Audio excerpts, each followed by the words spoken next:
Andrea sta bene fisicamente perché non ha avuto grossi traumi, però ha un trauma grosso, ecco. Potete immaginare, no? Vedere sua sorella sotto la neve e non poterla fare niente, non può essere una cosa semplice.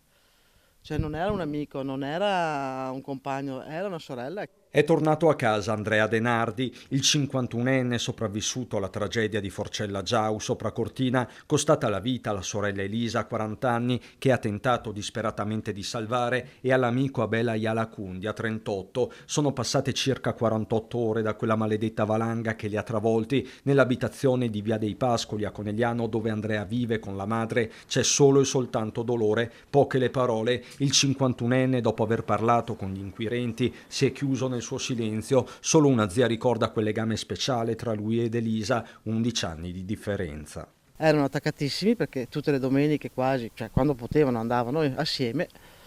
Potete immaginare perché era anche un rapporto, non so se voi sapete, ma la montagna ti porta anche un rapporto, fratello e sorella, che hanno questa bella passione.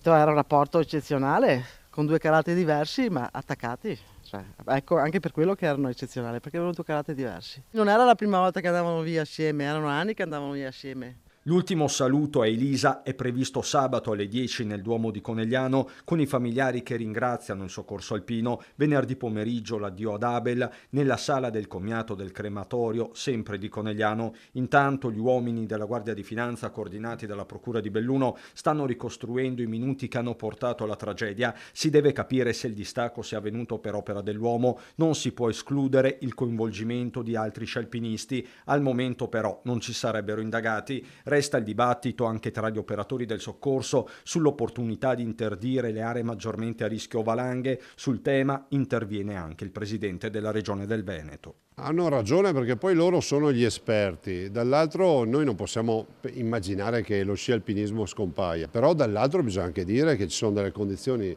nelle quali, ed esco dai casi specifici di questi incidenti recenti, condizioni nelle quali in montagna a fare fuori pista, a fare sci alpinismo non ci puoi andare perché i bollettini ti dicono che il rischio è alto.